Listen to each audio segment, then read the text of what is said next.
Good evening, everyone. Happy Thursday to you. Please join in as you can, and we'll get started here in just a moment. Welcome, welcome, welcome. All right, it is getting to be that time. So as people join in, thank you all again very much for being with us this month for our newest leader interview. We have a fantastic guest with us this evening, and we're going to be talking about I guess I would consider it an overview to the Indian market, and specifically what sort of opportunities and connections there could be for some Japanese businesses there at the time being. So as people continue to join us, I suppose, Paromita, I'll open it up to you very quickly. Would you like to tell us a little bit about yourself and who you are and what you do? Thank you, Grant. It's indeed wonderful to be with you and to have this opportunity to talk about myself, my company, and India in particular, since that's what we're really going to be talking about. So I have been, I'm based out of India in Delhi, and I have been working with Japanese and Japan for 25 plus years now. I lived in Japan for a few years, came back to India, and then have been continuously working with Japanese since then.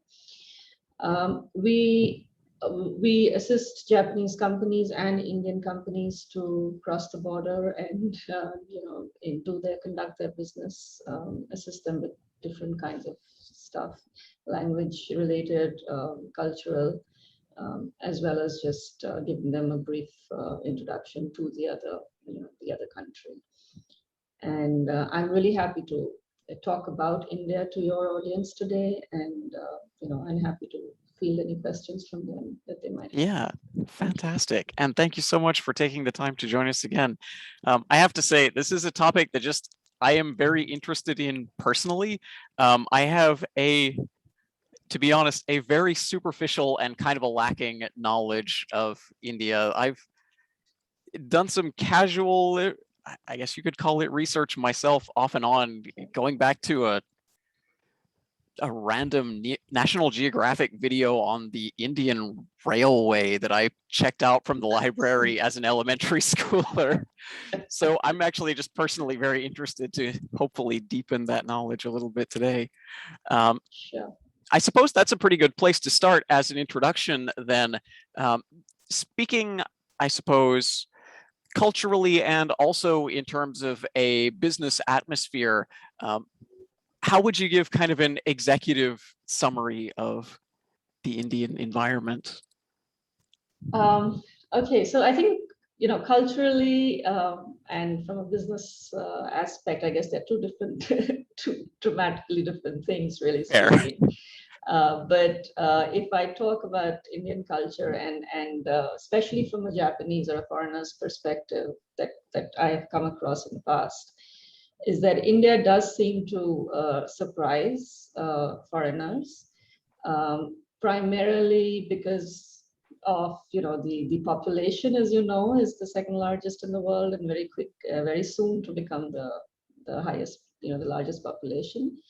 But more than that, I think what surprises foreigners is really the different kinds of cultures that really belong to India, and the fact that Indians, on an average, an Indian would typically be bilingual and maybe even trilingual, and that India recognizes 20 plus languages in its constitution. Wow. And that we have more than 500 dialects in the country. So the affinity for languages and communication, is something that's very unique to India, which one doesn't really see in any other geography, truly speaking. That is especially fascinating. Yeah, I had no idea it was that sort of broad. Out of curiosity, so of those, you said 20 plus languages, 500 plus dialects. Are those all kind of equally distributed in common usage, or are there kind of levels of frequency of appearance? No, so they're not evenly distributed. India, as you may or I don't know, may not be aware, is a union of states, right? And each state has its own language, primary language, and depending on the population of the state, the language, the number of speakers of that language would differ. However, in Indian business and government across the country operate primarily in two languages, which is Hindi and English. And Hindi, whilst not spoken throughout the country, it's still the second largest, the language that has the second largest speakers within the country. And followed by other languages like a Bengali or a Tamil or Telugu and Gujarati, Marathi. So yeah, so the speakers would differ, the number of speakers would differ from state to state. But if you move from one state to another, you would definitely get speakers of Hindi and you would definitely get speakers of English to be able to communicate across the country. Yeah. Okay, and then so English and Hindi essentially kind of exist across all as the legal languages then, is that? Yes. Okay. Very interesting. That actually brings a pretty good transition point then. How would you describe Indian English? Indian English, I guess, is now being recognized as a language in its own. So, okay. So Indian English primarily comes from British English, right? Because India was occupied by the British for so long. But in recent years, there's a lot more prevalence of American English as well, because of the exposure to Hollywood movies and shows, TV shows, etc. So Indian English currently is perhaps a mix of both British and US American English, as well as Indian English itself, because what happens typically when you grow up in a bilingual environment or a trilingual environment is that you're almost never at a loss for words, right? So if you don't know a word in one language, you know it in the other, and you tend to speak a mix of the languages that you know growing up. And as a result, a lot of words from the other Indian languages have made their way into Indian English and are recognized and are understood. And you also have the Oxford,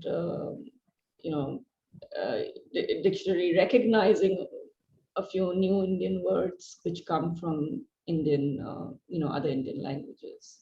So, so yes, it is unique, but I guess it's understood well enough. I actually really love the way you put that, though. You're never at a loss for words. That's a very good way to describe it, and it makes a lot of sense.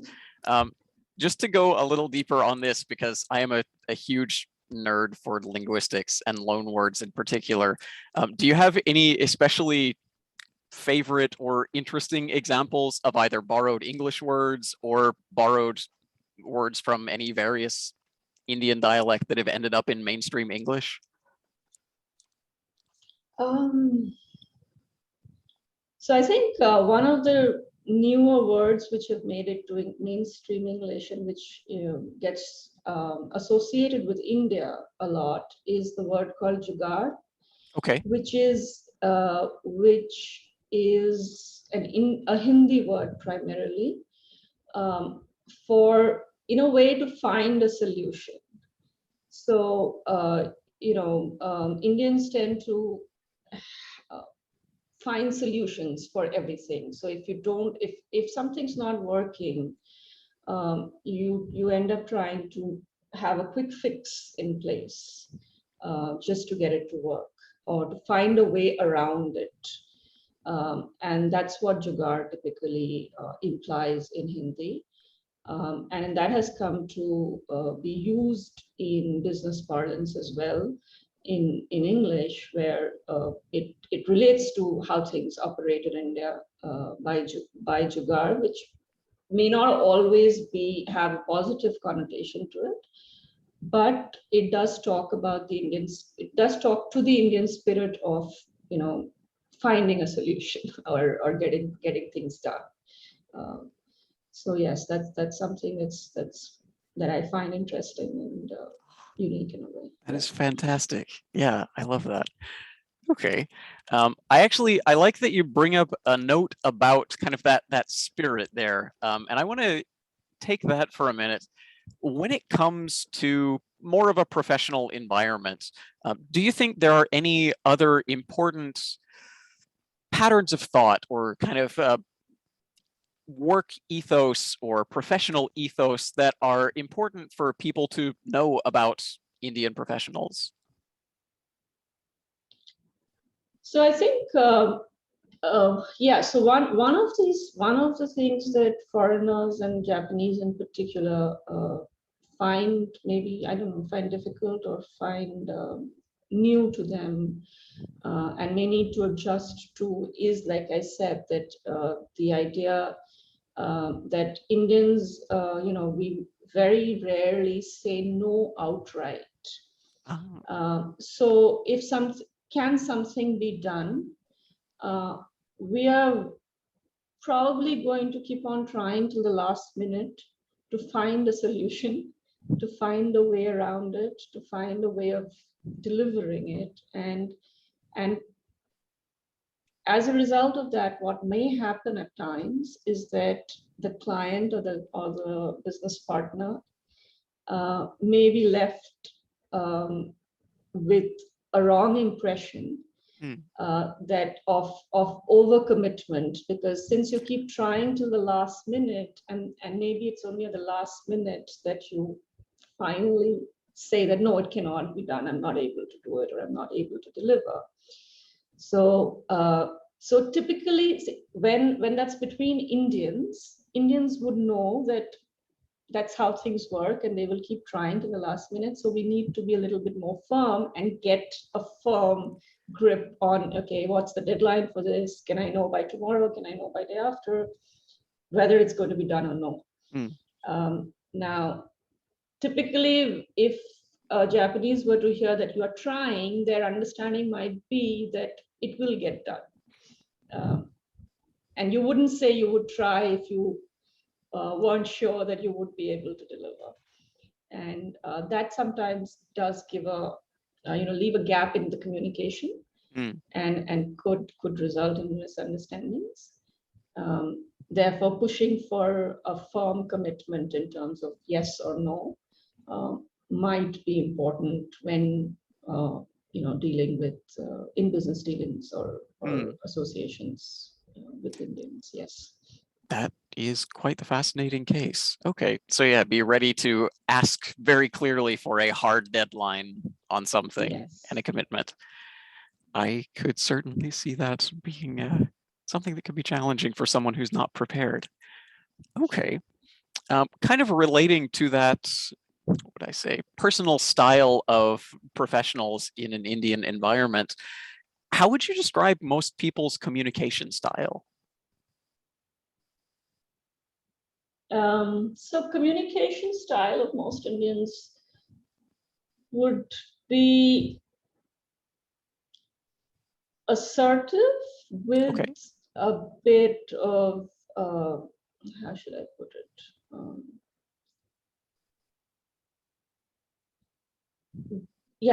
Direct as well as assertive is what most of the Indian style of communication is. However, Indians do tend to give more importance to the client, to the client's perspective. So there may be times that they are not as forthcoming about challenges or about difficulties, because they might believe that talking about those would show them in a bad light. And therefore, it's important that the client or the business associate, again, probe a little bit more to understand it a little better. Okay. And kind of going back to that first part, what do you think is any important points of mindset if, for example, someone from Japan needs to go into a discussion or a negotiation with someone who will probably speak in a way that is more, maybe not necessarily aggressive, but certainly much more direct and maybe more assertive, as you said? Right. So I think there are two aspects to that. One is, again, Indians, like I said, that because they do tend to speak a mix of languages, they are bilingual or trilingual or multilingual, and it's possible that they end up using some of those words in their communication without knowing it, right? And it's also possible that the Japanese might be left wondering that they don't know these words in English, because they would be assuming that the communication is happening purely in English, but you may get a few words here and there thrown in, which are not, really English words. So at least being aware of that, and if there are terms that they don't understand, being willing to just ask upfront that, because there may be a likelihood that it's not an English word by itself. That's one. The other, I think, again, when working with the Japanese, in my experience, have been that, they are well prepared with documentation, with a report well in hand, proper PowerPoint presentations. If it's a face-to-face meeting, then handing out of documents, copies to each person.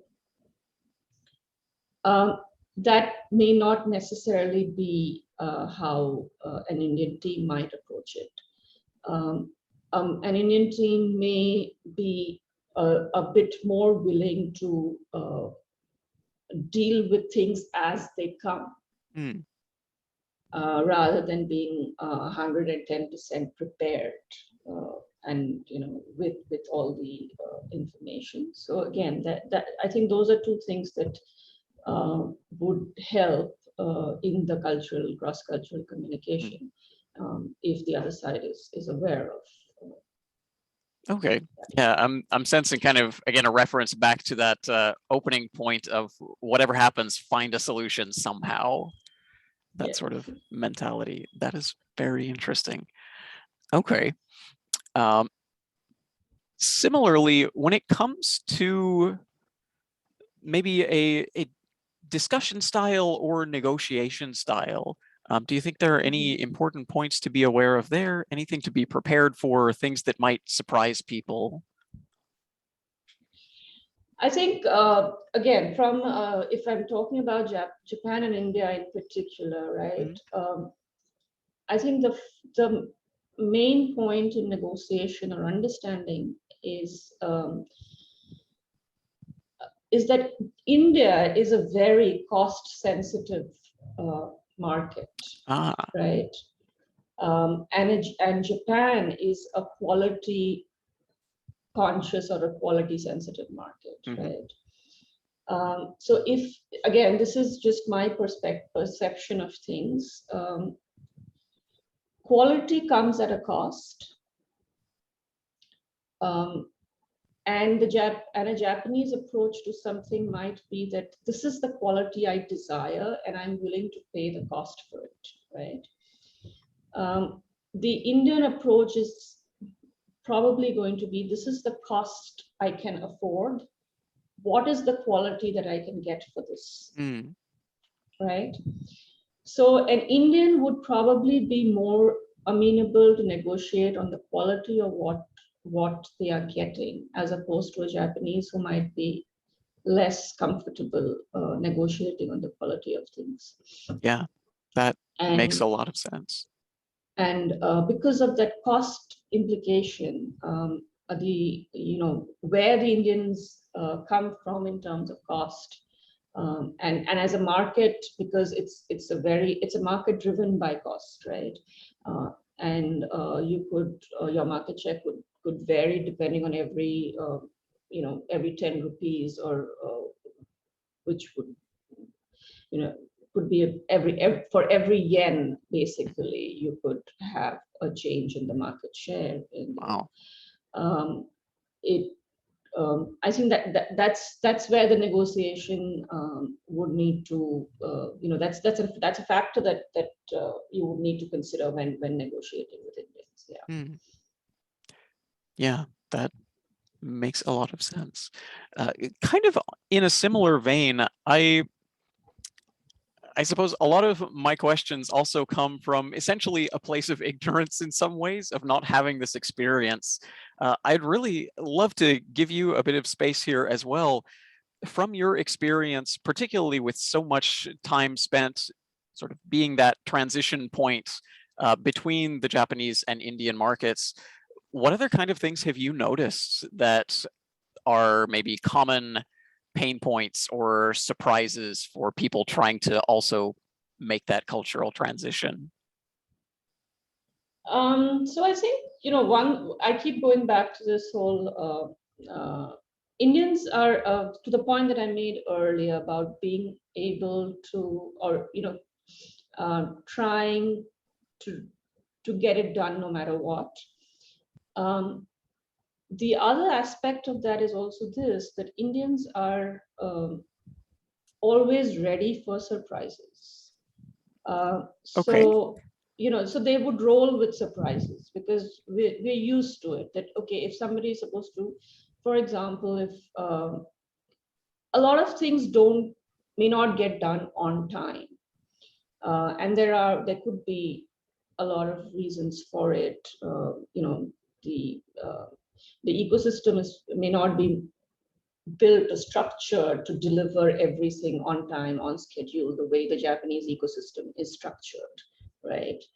So whether your trains run on time, or to the minute how much time your travel is going to take, or maybe even to the second at times, and you can plan for that. That may not be so easily done in India. And as a result, Indians per se are used to dealing with these surprises, that, okay, there is likely to be a delay. Somebody who said they would turn up at 9:30 might not turn up till 10 o'clock, till 10:30. How do I plan my day in that case? And the Japanese, on the other hand, aren't really used to dealing with such surprises because they are used to having things work like clockwork. And so when they enter the Indian market, or they come and start working in India, it's a huge cultural shock for them. That I asked the plumber to come at 10:30, he said he would come, and he hasn't arrived till 11:30. And my day is gone. I have to go to work, or I have to get back to office, or whatever, all of that. So an Indian would have planned for that and would have kept his or her other meetings accordingly. So you learn when you face that, when you come here and you face that. But that's something that if you're mentally prepared for that kind of a situation, you are able to deal better with it. And I've had Japanese CEOs tell me the same thing, that something like that throws us out of gear. The impact of that might be there on our other deliverables or our other interactions for the rest of the day. How do I deal with it? And it's not as if the Indians are better prepared to deal with it. It's just that since they know that this is likely to happen, they plan in a different way. And I think after people stay here for longer, they also learn to plan differently and prepare accordingly. Yeah, I can imagine just that assumption that everything is going to work exactly as planned versus just mentally being prepared to make it up as you go if you have to, if it comes to that. If you have to, yes. Very interesting. I'm also kind of curious, from your personal perspective as an Indian professional, have there been any sort of reverse culture shocks for you regarding the Japanese process? Because I started working pretty early with the Japanese, so I majored in Japanese, and then I started working with Japan Airlines straight out of college in India. And I think things didn't come as a shock to me at that point. They came more as a learning, that this is how things are done in Japan, that this is, as a student of Japanese, you start approaching it from the learning aspect rather than a culturally different scenario that you are forced to deal with.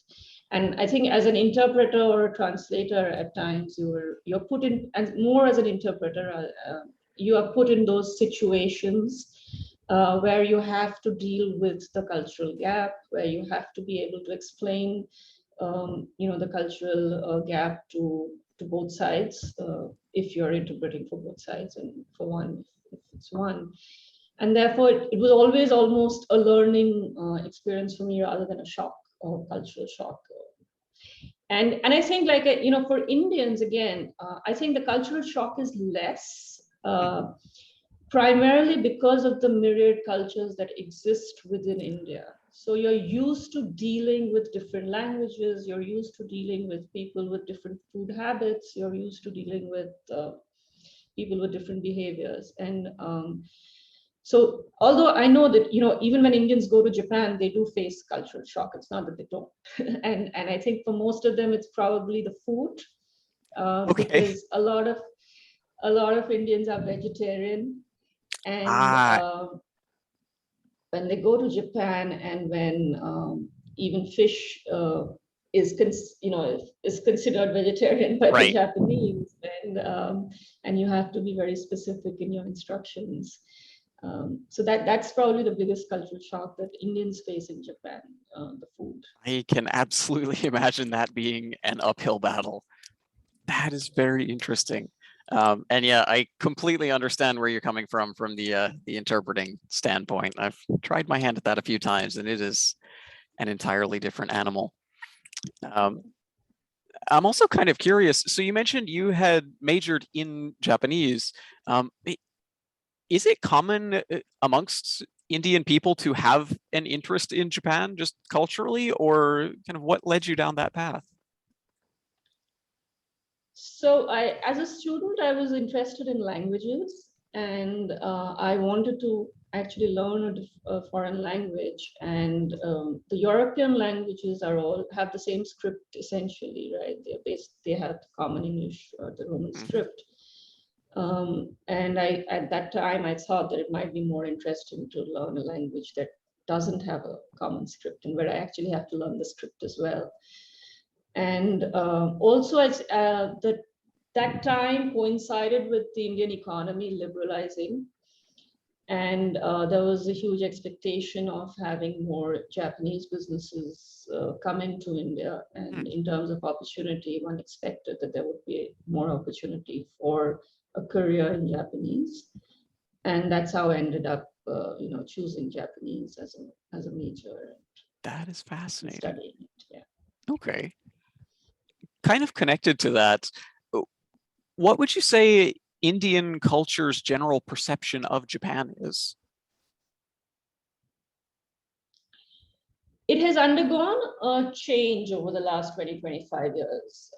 Prior to that, I think there were barely one or two Japanese companies in India, Sony and Suzuki being the two known ones, the really well-known ones.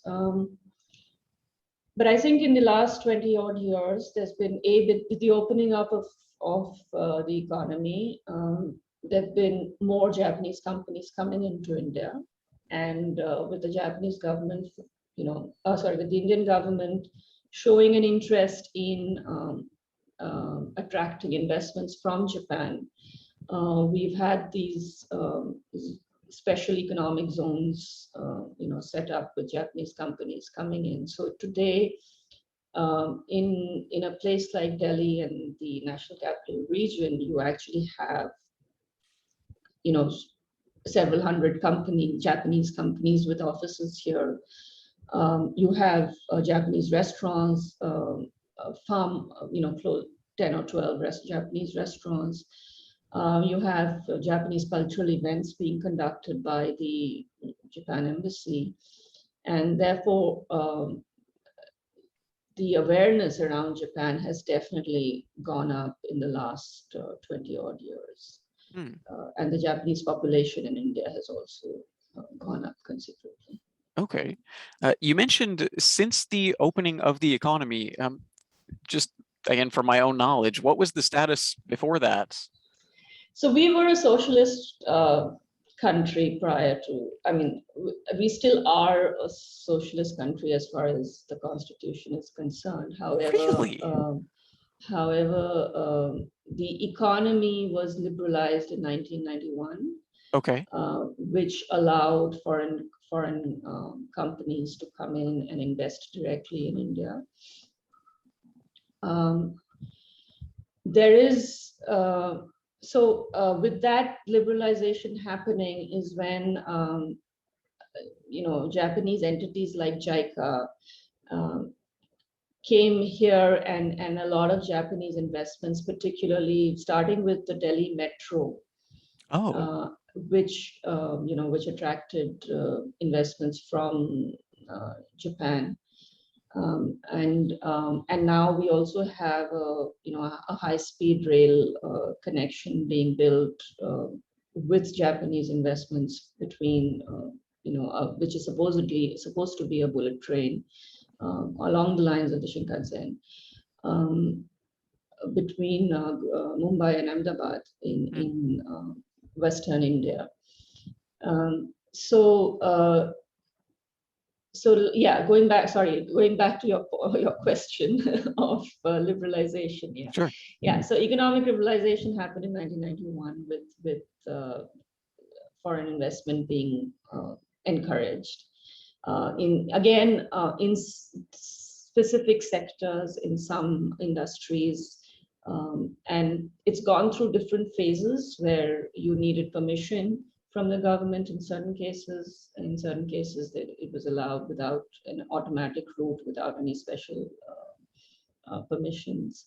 But that allowed Japanese companies to come in and either form joint ventures with Indian companies or mostly through joint ventures. But again, most of that has been limited to the automotive sector. Okay. So we have a Honda, we have a Suzuki, we have a Nissan, all these Yamaha, for instance. These companies have been in India for a while now, and they are producing in India through their joint ventures.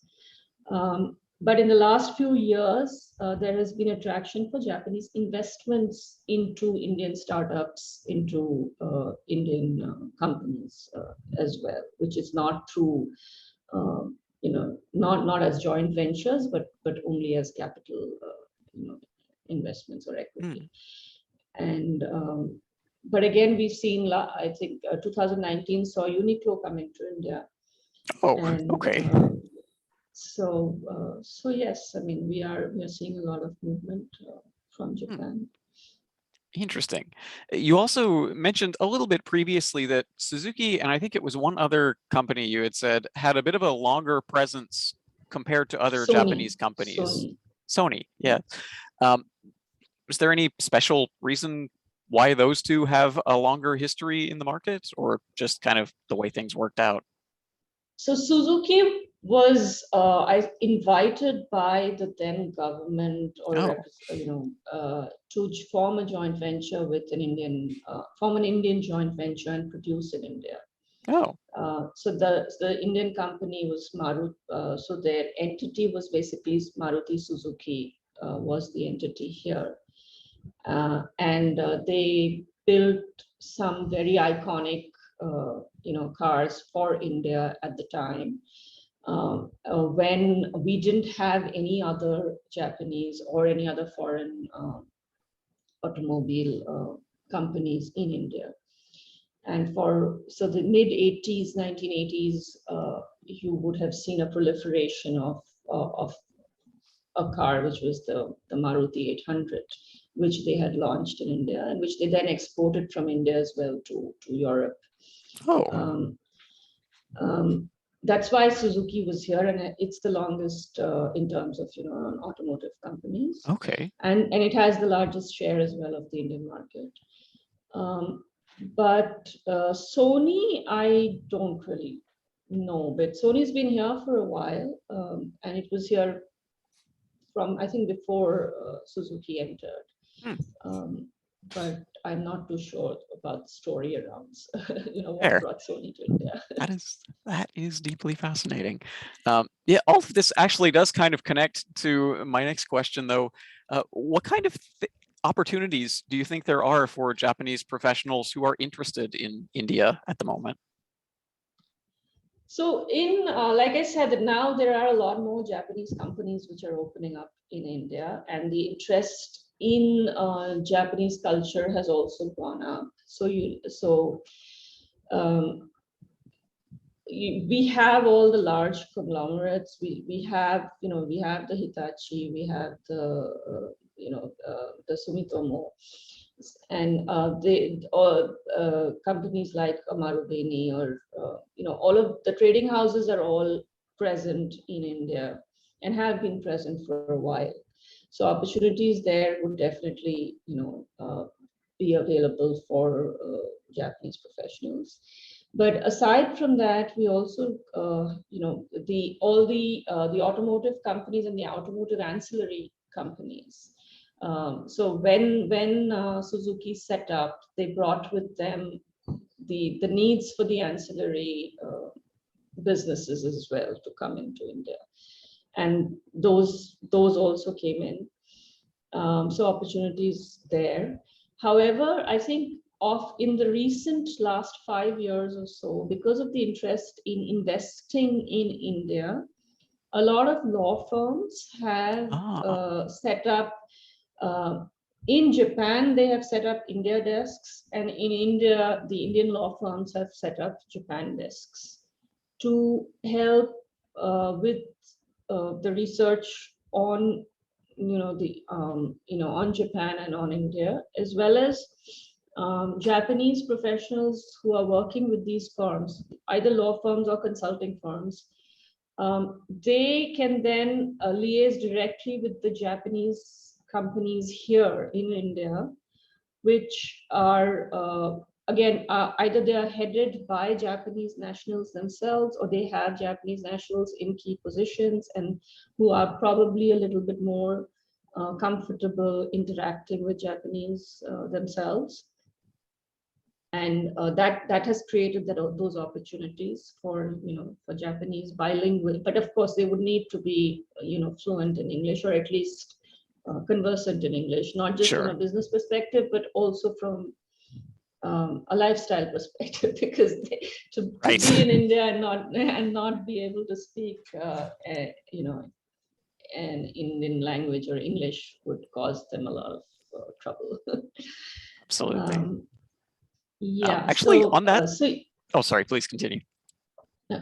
So yeah, I mean, that's just what I was saying. The consulting firms, the law firms do have opportunity, and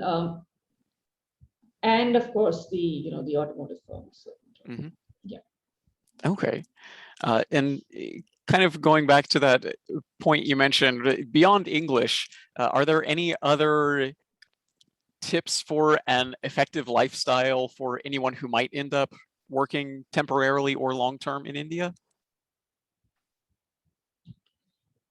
I think the tips are probably common to when you move to another country and you experience a new culture, right? Other than that, I think it's more about how willing are you to experiment with food, how willing are you to learn the local practices and understand the local practices. I think if you speak English and if you have an open mind towards accepting new experiences, it isn't too difficult to be in India. Primarily because you don't really stand out in India, right?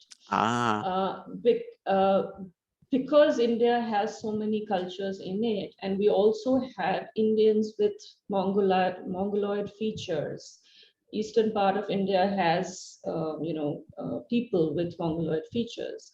So very often there's no way of really identifying whether this is an Indian or this is a Chinese or a Japanese. People are not so you don't stand out, is what I'm saying. So So if you're willing to experience and if you're willing to try new things, it's not too difficult. That is a fantastic message for that, for sure. On that note, let's kind of wrap up my questions for a moment and open it up to anyone in the audience for the next 10-ish minutes or so. So if anyone listening has any questions, feel free to share them in the chat or the Q&A. While we wait for people to send in their questions, I actually have one last thing. For people who want to learn more about Indian culture or anything like that, what do you think is a good first touch point? So if they're in Japan, there are, of course, I mean, there's always the Indian embassy, of course. Sure. But I think there are a lot of Indians in Tokyo, where, of course, most Indians in Tokyo perhaps are in the IT sector. So if people are from the tech world or the tech industries, then I'm sure they have access to Indians and to interact with Indians. Otherwise, Indian news sites, because I find what is lacking today is really that Indian news doesn't really get covered in Japan, or rather hardly gets covered in Japan. Sure. So Indian news sites, typically of the the major Indian newspapers, are a good place to start. Okay. And I think they're the best place to start because my awareness is also, my understanding is also this, that very few Japanese outside of the major cities, of course, which is probably the case in India as well, that have any sort of understanding of what India is about, or their idea of India is so dated that they are not able to relate to what the country is today. Fascinating. Yeah. All right, great recommendations. And we've got some questions coming in from the audience. First off, is there any specific Japanese culture or business culture you think is difficult for most Indian professionals to understand or adapt to? I guess if people are aware of those points well in advance, it would be smoother for people to collaborate and work together. So Japanese cultural difficulties that Indians need to be aware of, right? Yes. I think the most important one is the attention to time, right?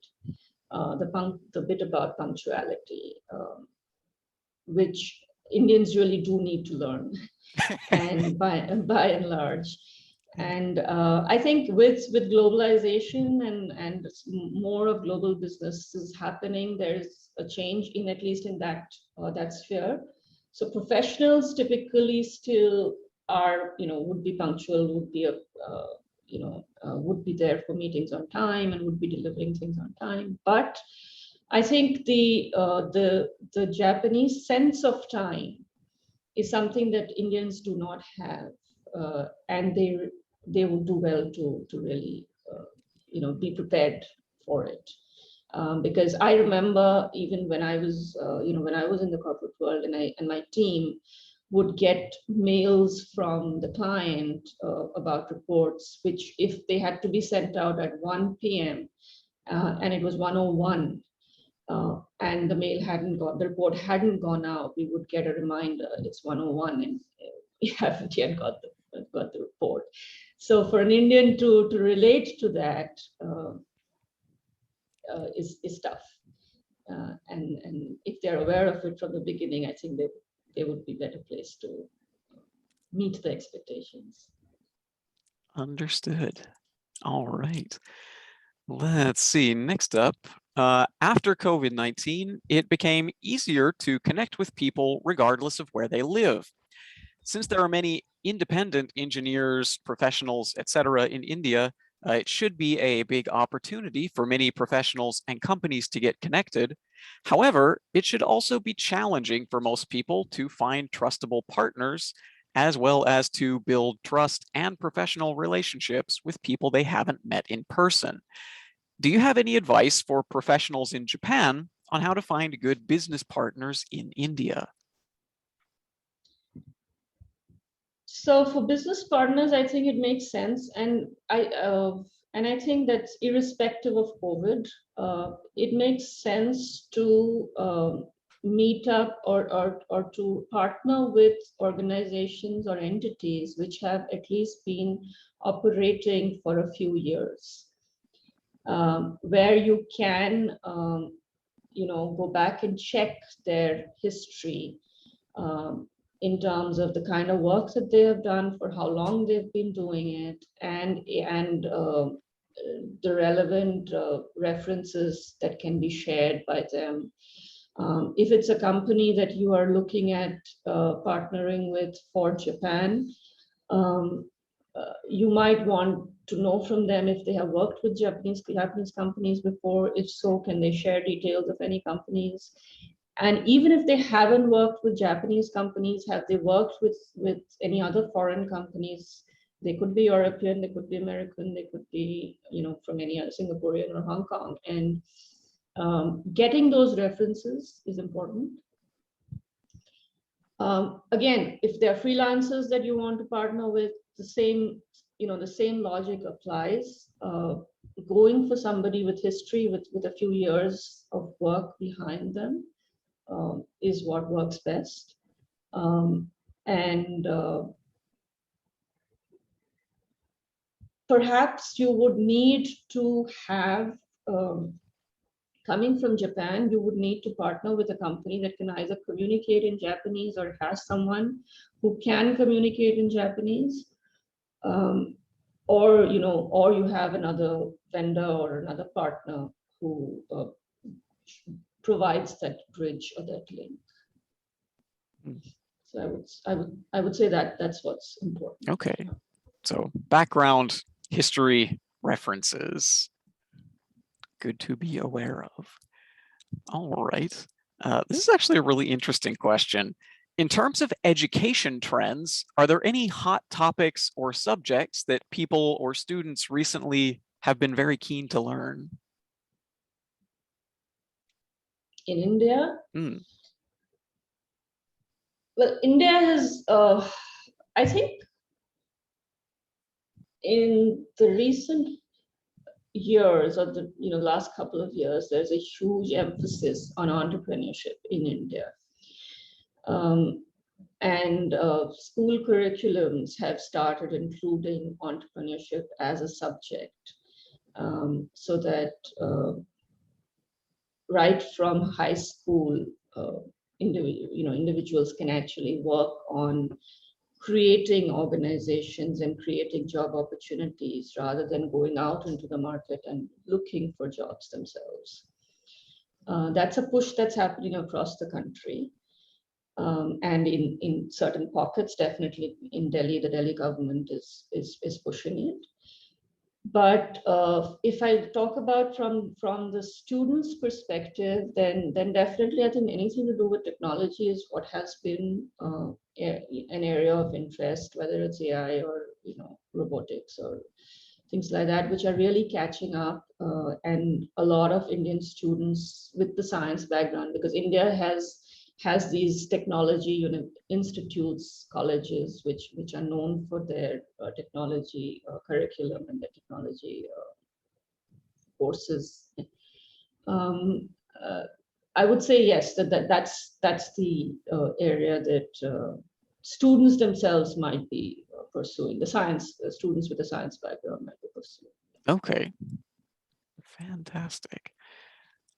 Kind of going back to the negotiation angle, what do you think will be any important points to have a winning proposal among competitors for business in India? Relationship, quality, any other hot points? Relationship, definitely.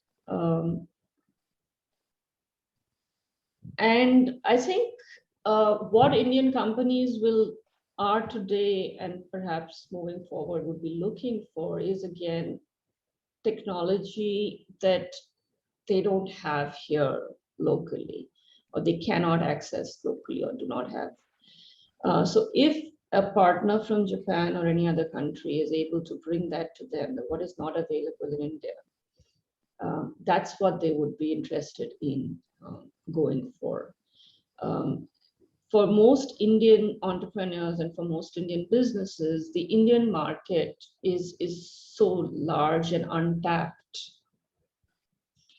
that it's the Indian market that they are focusing on.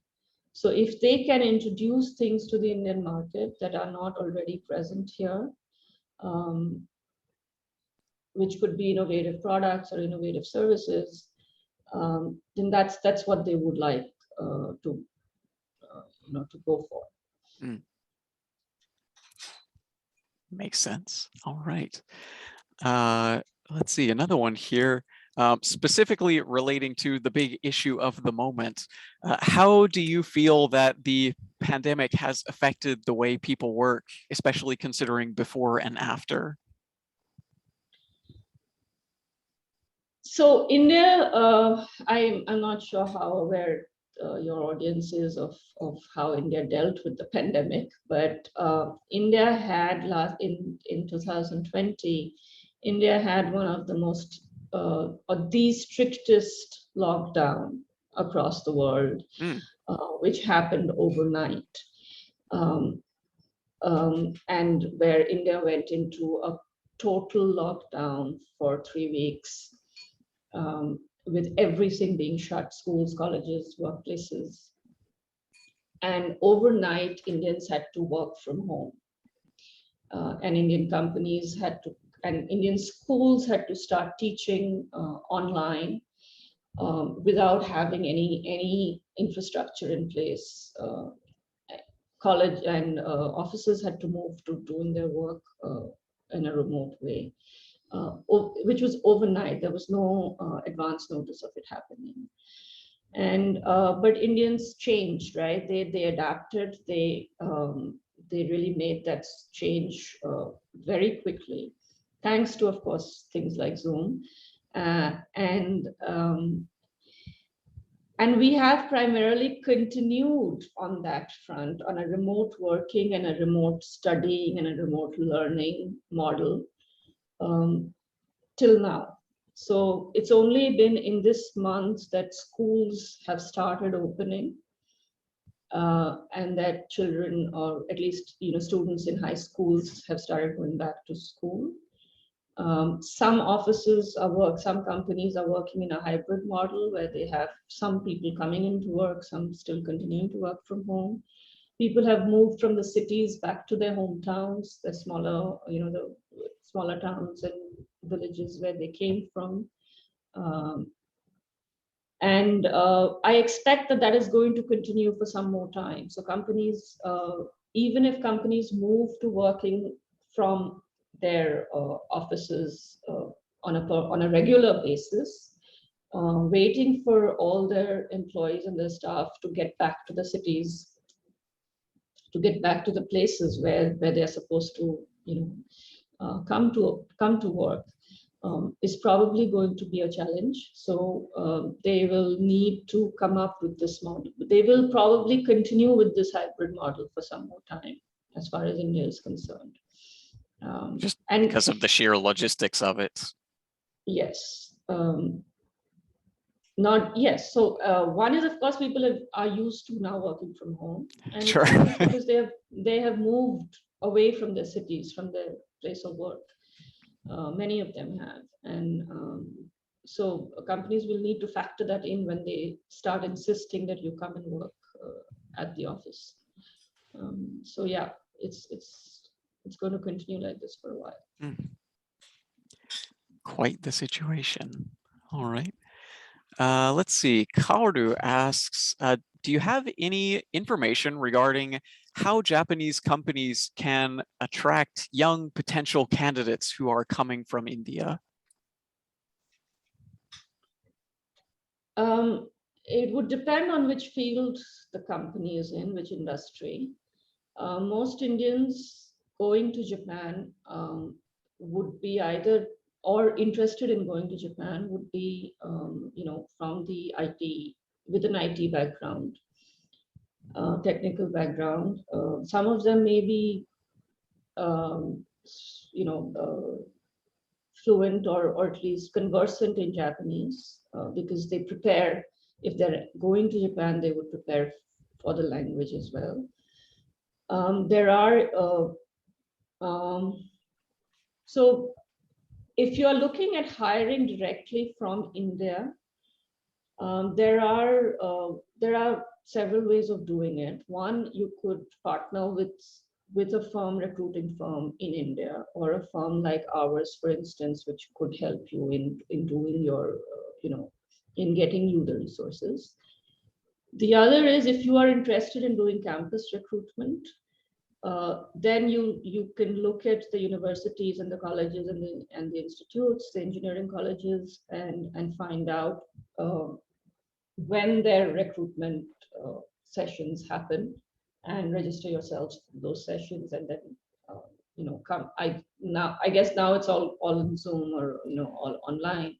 Sure. But earlier we used to have. I do know of Japanese companies that visited India, went to an IIT Delhi or an IIT Mumbai to recruit, did their recruitment, directly from these colleges. So those are two ways of doing it. A third is that there is a program which is a partnership between the Indian and the Japanese governments, I believe, for skill development, wherein organizations identify which skill they want to develop, and they recruit Indians with the peripheral skills, and they bring them to Japan, train them on that particular skill that they have in Japan. And there is an agreement for these resources to come back to India and either work for the Japanese partner here, Indian partner of the Japanese firm here in India for a few years, or to use that skill and then set up business in India. So there are a few different ways in which it could be done, but it would really depend on the kind of recruitment that you want to do, the kind of resource you want to hire. Understood. All right. Thank you. And thank you everyone for sending in your questions. Unfortunately, we don't quite have time to take any more for this evening. I want to very quickly move on to a couple of last little orders of business here. まずは今回のアンケートですね。本日も皆さん見に来てくれて本当にありがとうございました。もしよろしければ、これから、多分チャットで石月さんはアンケートのリンクをシェアすると思いますので、お願いします。If you can check out our survey, you will get 5 free workshops as a present, so please do check that out.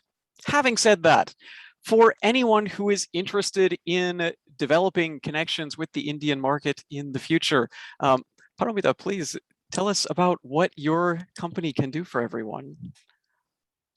Sure. So Japan Tsunagari, we were established in 2011, and we have been working since then in assisting and helping Japanese and Indian firms to work across the border. And we provide services in translation, interpretation, research, recruitment, as well as market research in India. We also consult for businesses interested in market entry, or looking at any kind of partnership development or identification of partners or business matching as well. We also, so our goal is to build this bridge between India and Japan in any which way that we can. So even if it's a space, if it's a service that that we can that a Japanese company needs from India, and even if it's something that we haven't done before this, we would definitely like to explore it. And primarily because of two reasons. One, we speak the language, we understand the culture, and we know who to go to get you what you really need. So if anyone wants any information on India also, I'm happy to, provide you with that information, even if it is not directly resulting in any kind of business. The idea is to bring the two countries together and help MSMEs in particular to make use of the relationship that exists. Fantastic. Thank you so much. Very quickly, before we wrap up this evening, if there is anyone joining us for the first time and wondering what is Spark Dojo, very quickly, Spark Dojo's mission is to raise the number and quality of globally talented professionals through a multifaceted training program. We have many options, from our casual Spark Gym program, the Global Skill program, through specific training for executives or preparations for speeches or other events. So if there's anything at all we can help with, you can do a free counseling with us, even if you are not sure what your goals are and just want to talk to someone about global development. We would be happy to hear from you. On that note, yes, we also have events coming up soon, including some collaborations with Courrier Japan. So please keep an eye on our Facebook page or on our website for upcoming announcements about that. With that said, once again, please do fill out our survey. Otherwise, thank you so much for joining. 本日見に来てくれて誠にありがとうございました。Paromita, thank you so much for your time. It's been fantastic to speak to you, and I certainly feel like I've learned a lot. For everyone else, have a good evening. Thank you so much for joining. Good night, everyone.